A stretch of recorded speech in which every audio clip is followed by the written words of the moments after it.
देश के युवाओं के साथ भारी अत्याचार हो रहा है। युवा जो है अंधकार में जा रहे हैं। कहीं ना कहीं मनीष कश्यप जी के साथ जो बदसलूकी यहाँ पर किया जा रहा है, क्या कहेंगे? देखिए, मनीष कश्यप जी को हिरासत में लेना, युवाओं का जो आवाज़ को दबाया गया है, और यूँ समझिए कहीं ना कहीं जिस प्रकार से युवा जो है सजग हो रहे थे, जो अपने आवाज़ को लेकर जो है आवाज़ उठा रहे थे और अपनी मांगे मान रहे थे, कहीं ना कहीं उस चीज़ को दबा दिया गया।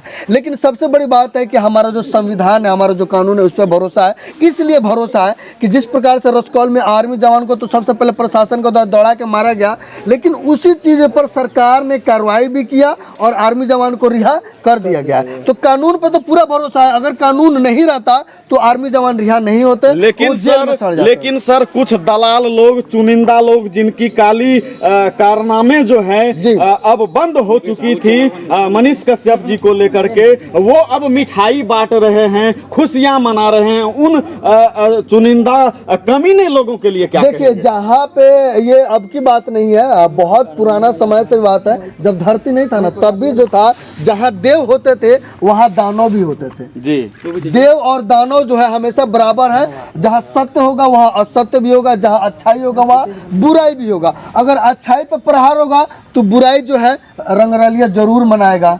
तो वैसे कुछ लोग हैं जो मनीष कश्यप के जेल में जाने पे कुछ लोग मिठाइयाँ बांटे, उनका काम है। अगर वो नहीं बांटेंगे तो उनकी पहचान कैसे होगी कि विरोधी कौन है? ऐसे लोगों को चुनना काफी जरूरी हो चुका है कि मनीष कश्यप के विरोधी कौन है और सत्य के साथ खड़ा होने वाले कौन है और सत्य के साथ कौन खड़ा हो रहा है। आपको क्या लगता है सर कि ये जो केस मनीष कश्यप जी पर दायर कर दिया गया है, उनको जेल भेज दिया गया है, इसमें कितनी सच्चाई है? देखिए, मनीष कश्यप के ऊपर लगभग पुराने 6 मामले जो थे, जैसे कि बेतिया प्रशासन कह रहा है कि उनके ऊपर 6 मुकदमे पहले से थे, जिसमें कुछ मुकदमे पे उन्होंने बेल ले लिया था और कुछ पे बेल नहीं दिया गया था। उस हिसाब से जो है उनको अरेस्ट करने का प्लान बन रहा था। और इसके अलावा तमिलनाडु वाले जो मामला हुआ था, ये कहा जा रहा था कि वीडियो फेक है या जो फर्जी है वो तो प्रशासन और कानून निकालेगा। साथ ही साथ तमिलनाडु पुलिस जो है वो जांच पड़ताल करेगी कि क्या वाकई में तमिलनाडु में क्या घटना हुआ था या नहीं हुआ था, वो तो जांच का विषय है। लेकिन उस चीज को भी जो है मनीष कश्यप उसमें लपेटा जा रहा है कि मनीष तमिलनाडु विभिन्न प्रकार के वीडियो वायरल। तमिलनाडु तो सर बहुत सारे लोग पहुंचे थे, नेता पहुंचे थे, तेजस्वी यादव खुद पहुंचे थे, फिर भी वो लोग, उनके घर में खुद छापा पड़ा है। 600 करोड़ की बातें सामने आ रही है, सोने के बिस्कुट सामने घर में आ रहे हैं, लेकिन उनको जेल में ही भेजा जा रहा है। इनको आतंकवादी के रूप में देखिए, दिया जो जलता है ना, दिया जलता है तो उसका प्रकाश चारों तरफ होता है, लेकिन उसका चुतारुआ में नहीं होता है। तो बात वही है सर जी। हाँ, वही तो चारों तरफ प्रकाश फैला रहे हैं, लेकिन घर में जो अंधेरा है वो नहीं दे रही है। लेकिन सबसे ज्यादा भी जरूरी है कि जितने युवा, जितने पत्रकारगण है, एक होकर जो है हम लोग जो मनीष कश्यप के लिए लड़ाई लड़ेंगे और मनीष कश्यप को रिहा किया जाए। और ये मनीष कश्यप को ही जेल नहीं भेजा गया है, अगला बारी आपकी भी है, हमारी भी है। और बाकी और सारे पत्रकारों को भी जो है जल्द से जल्द FIR होगा और बहुत सारे पत्रकार जो है इस बार डाला जाएगा। और एक चीज और है, हम लोग तो जाएंगे ही, लेकिन मनीष कश्यप को जिस तरीके से जल्दीबाजी में हिरासत में लिया गया है, उनको 14 दिन की कस्टडी में डाला गया है। सर, आपको पता है क्या है? अर्नव गोस्वामी पार्ट 2 हुआ है। जी। ये अर्नव गोस्वामी पार्ट 2 हुआ है। मनीष कश्यप अर्नव गोस्वामी की तरह हो चुके हैं। जिस प्रकार से मुंबई में अर्नव गोस्वामी को जेल डाला गया था, ठीक उसी प्रकार बिहार में मनीष कश्यप को जेल में डाला गया। सर कहते हैं जल ही जीवन है, लेकिन आप जिस धरती पर अभी खड़े हैं, यह कहीं ना कहीं मनीष कश्यप जी का, उनके पिताजी का, उनके दादाजी का धरती है। और इस धरती पर से उस जल पीने के जो साधन होते हैं उसको भी उखाड़ करके, चापाकल हमारे गांव में बोला जाता है, ये लोग भी उखाड़ लिया। ये लोग पता है चापाकल को कैसे उखाड़ लिए होंगे? ये लोग खुद को सनी देओल समझ रहे होंगे कि हम सनी देओल की तरह चापाकल, जिस तरह पाकिस्तान में जाकर सनी देओल ने चापाकल उखाड़ लिया था, ऐसे ही लोग सोचेंगे कि हम भी यहाँ से चापाकल उखाड़ लेते हैं। उनको ये पता नहीं है कि जिसके घर से उन्होंने चापाकल उखाड़ा था, ये कोई पाकिस्तान नहीं है, ये उस सेना का घर है, उस आर्मी का घर है जो बॉर्डर पर पाकिस्तानियों को छक्के छुड़ाते हैं। फिर उस आर्मी के घर को यहाँ से क्यों पुलिस कर्मी के द्वारा लूट लिया गया? क्यों नहीं यहाँ पर? लूटने की बात नहीं कही जा सकती है। प्रशासन एक तरह से सर कुर्की जब्ती किया गया है जी, और वो कुर्की जब्ती इतना का कार्रवाई जल्दी किया एक्शन गया तो सर। सर किसी और पे नहीं लिया ये जाता ऊपर से सर यहाँ के प्रशासन ने इतना जल्दी एक्शन नहीं लिया है। ये ऊपर से दबाव था कि बेतिया का प्रशासन के अंडर में जो मनीष कश्यप के ऊपर जो कार्रवाई की गई है, जो केस है, उसको जल्द से जल्द ओपन करके उनको अरेस्ट किया जाए, क्योंकि उनके पास विभिन्न प्रकार के मुकदमे, विभिन्न प्रकार के लोग जो है, देखिए प्रशासन, नेतागण, उसके बाद में दलाल, उसके बाद में मतलब यूँ समझिए मनीष कश्यप ने जिसकी रिलाई की थी, जिसका 2 नंबर काम बंद था, वो सब जो है अब मनीष कश्यप क्या के ऊपर लगता है टूट पड़े सर, हैं। सोना जो है आग में पिघल जाएगा या और निखर के बाहर आएगा? सर आपको पता है ना, ठोस पे जितना दबाव पड़ता है ना, वो उतना चमकता जाता है। डायमंड पता है कहाँ से मिलता है? कोयले की खान में।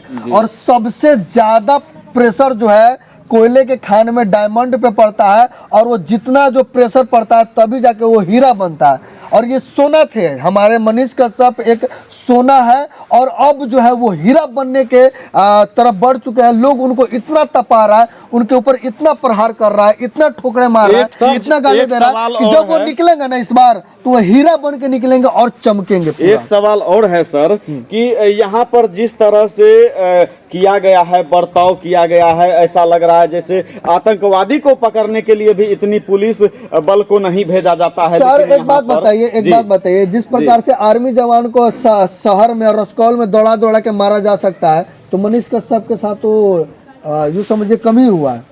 उन लोगों को क्या कहेंगे जो इस चीज से खुश हैं? साफ तौर पे ये कह लीजिए कि अभी जो पत्रकार हैं इसमें कई गुटों में समझिए बंटवारा हो चुका है। देखिए जो खुशियां मना रहे हैं उनको मनाने दीजिए। राधा मोहन भी जेल में गए थे, तो बहुत सारे लोग जो है उनका भी आलोचना कर रहे थे, उनकी खिंचाई कर रहे थे कि ये नहीं निकलेगा, अच्छा हुआ चला गया ये वो, लेकिन आर्मी जवान निकल गया। एक बुरी बात है ना सर, मनीष कश्यप भी अंदर गए हुए हैं, और जल्द से जल्द एक ज्यादा से ज्यादा अगर उनके ऊपर सारे मुकदमे हो जाते हैं लागू, तो ज्यादा से ज्यादा 1 से 2 महीना वो आराम से निकल लेकिन जाएंगे। सर यहाँ पर पत्रकारों में ही 2 गुट हो गई है, ए ग्रुप बी ग्रुप। सर वो हो जाता है, हर चीज में होता है, हर चीज में होता है, हर चीज में 2 ग्रुप होता है। जहाँ सत्य है वहाँ असत्य होगा ही। तो आप लोग निर्भर करता है आप सब पे निर्भर करता है कि आप सत्य के साथ है कि असत्य के साथ है। अगर सत्य के साथ है तो सत्य का जीत जरूर होगा। सत्य को डराया, धमकाया, दबाया जा सकता है, लेकिन उसे हराया नहीं जा सकता। तो एक पत्रकार को यूट्यूबर कहा जा रहा है, कहाँ तक सक्षम है इस बात? देखिए अगर समय खराब होता है ना, जब समय खराब होता है तो गधे का भी लोग फेसबुक बात पर भी काम करता है तो फेसबुकर नहीं बोला जाता है। देखिए सर अभी मनीष भैया का समय खराब चल रहा है, इसलिए जिसको जो बोलना है आराम से बोलिए।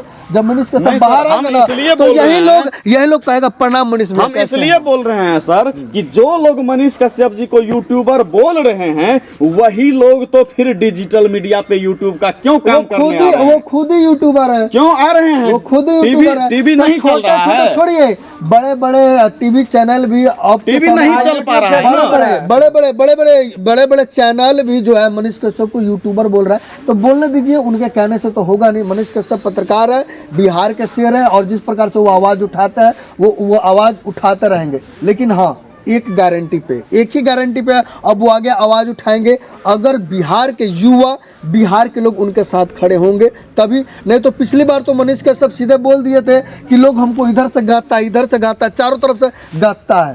एक ऐसा मौका आएगा कि चल जाएंगे बिहार छोड़ के दिल्ली, जिसको जो करना है कर लीजिए। तो कहीं ऐसा ना हो कि लोग उनका साथ नहीं देगा, तो अगर वो 6 महीने 7 महीने 8 महीने के बाद अगर आते हैं तो हार जाएंगे। लास्ट में सर उन युवाओं को क्या कहेंगे जो जिनका भविष्य अंधकार में जा रहा है? युवाओं को यही कहना चाहेंगे कि 10 लाख 20 लाख 50 लाख नौकरी का जो लालच दिया जाता है, उस लालच में पड़िए। 10,000 20,000 रुपया जो आपको मिलता है, उस रुपए के चक्कर में पड़िए। 500 1000 रुपया और एक मुर्गा चखना लेके वोट दीजिए, और ऐसे ही हमारा बिहार चलता जाएगा। आप लोग बेरोजगार रहते रहिए, हाँ, और जेल में डलाता रहा जाएगा, और आप लोग ऐसे ही बेरोजगार रहिए, घर पे रहिए, एक दूसरे को मारते काटते रहिए। शिक्षा की कोई जरूरी नहीं है, रोजगार की बिहार में कोई जरूरी नहीं है। रोजगार और शिक्षा लेके क्या करें? अब नहीं लगता है कि बिहार में जंगल राज आ गया है। देखिए जंगल राज के बारे में नहीं कहा जा सकता है। जिसका भी सरकार होता है तो सब लोग कहते हैं कि कि जंगल राज आ गया, जंगल राज आ गया। जरूरी यह है कि शासन में कौन है और जो शासन में है वो काम क्या कर रहा है। अगर नीतीश जी शासन में है तो क्या वो सही कर रहे हैं या नहीं कर रहे हैं। हम लोग देखिए, हम लोग सरकार का विरोध कर सकते हैं, किसी खास आदमी का विरोध नहीं कर सकते हैं। चाहे तेजस्वी यादव जी हो, नीतीश कुमार जी हो, मनीष कश्यप हो, राहुल गांधी, मोदी जी, जो भी हो, हम लोग किनका विरोध कर सकते हैं? सरकार का, क्योंकि सरकार हमारा है। तेजस्वी जी हमारे नहीं है, नीतीश कुमार हमारे नहीं है, मनीष कश्यप हमारे नहीं है। जिस तरह से तो शेर हमारे साथ थे सुनील कविराज जी इंडियन टाइम्स से। इन्होंने जो मनीष कश्यप के बारे में कहा, मैं लास्ट में इनसे जाते जाते कहूंगा कि युवाओं को क्या संदेश दें? युवाओं को यही संदेश देंगे कि आप लोग अब जग जाइए और मनीष कश्यप का साथ दीजिए, सत्य का साथ दीजिए। अगर मनीष कश्यप का आप साथ देते हैं तो मनीष कश्यप आप लोगों का फिर से साथ देंगे और बिहार को एक नया बिहार बनाने की तरफ हम लोग मिलकर आगे बढ़ा सकते हैं। तो दोस्तों, आज मैं जय हिंद नहीं बोलने वाला हूं, क्योंकि जिस तरह से शेर जो है जब ऊंची छलांग के लिए 2 कदम पीछे लेता है, उसी तरह से आपको नहीं लगता है कि मनीष कश्यप तांडव मचाने वाले जब निकलेंगे बाहर तो? तांडव नहीं मचाने वाले, एक नया बिहार बनाने वाले हैं, क्योंकि वो पहले सोना थे, अब तब के जो है वो हीरा बनने वाले हैं। और सोने से ज्यादा कीमत हीरे को होती है। सोने को चमकाया जाता है, लेकिन हीरा खुद चमकदार होता है, खुद अपनी रोशनी से जो है पूरा जग, सारे जग को चमका देता है। तो मनीष कश्यप अब की निकलेंगे तो सबको चमका देंगे और एक नया बिहार की घोषणा होगी। अच्छा, आपको ऐसा नहीं लगता है जिस तरह से मनीष कश्यप पे एफआईआर हुआ, वो जेल के अंदर चले गए हैं, तो अब कहीं न कहीं कुछ युवा को भी कहीं न कहीं डर लग रहा है? देखिए, डरने की जरूरत नहीं है। एफआईआर हो जाने से, जेल चले जाने से कुछ नहीं होने वाला। भगत सिंह को जानते हैं ना, खुदीराम बोस को जानते हैं ना, सुभाष चंद्र बोस को जानते हैं ना, वो तो देश के लिए अपना जीवन बलिदान कर दिए। लेकिन यहाँ मनीष कश्यप जीवन बलिदान करने वाले नहीं है, जीवन त्याग करने वाले हैं, जीवन जो है लगाने वाले हैं बिहार को नया बिहार बनाने के लिए। मनीष कश्यप सन ऑफ बिहार के नाम से जाने जाते हैं। मनीष कश्यप को कौन नहीं जानता? और ये पीछे में घर से नहीं लगता है कि कीचड़ में ही कमल खिलता है? सर, ये कीचड़ नहीं कह सकते, ये स्वर्ग से कमल निकला है सर। जिस प्रकार से विष्णु के नाभि से ब्रह्मा जी निकले हैं ना, वैसे ही ये वो घर है जहाँ से मनीष कश्यप जैसा सोना जो है वो निकला है और पूरे बिहार के लिए जो है चमक रहा है। अच्छा, आप ये बताइए कि आपको ऐसा नहीं लग रहा है, जैसे मनीष भैया कुछ दिन पहले बोल रहे थे हमको इधर छुरा मारा जा रहा है, तो हम जाके दिल्ली में छोड़ देंगे। आपको क्या लगता है, पीछे हट जाएंगे? अगर बिहार और बिहार के लोग साथ नहीं देंगे तो क्या करेंगे? अगर मान लीजिए आप ही किसी के लिए लड़ रहे हैं और कोई आपके साथ नहीं आएगा तो आप क्या कीजिएगा? ये तो क्योंकि एक दूसरे का सपोर्ट जो होता है, जब तक एक दूसरे का सपोर्ट नहीं मिलेगा कोई आगे नहीं बढ़ सकता है। अच्छा, मनीष भैया के घर पे डायरेक्ट आते हैं कुर्की करने के लिए और यहाँ पे गाली। मनीष भैया का घर नहीं है, उनके दादाजी का घर है। तो फिर तो केस तो मनीष भैया पे। मनीष कश्यप के नाम पर जमीन नहीं है, मनीष कश्यप जी के नाम पर ये घर नहीं है, ये उनके दादाजी का है। मनीष कश्यप जी का तब होगा जब वो अपने नाम पर जमीन खरीद के बनवाते हैं।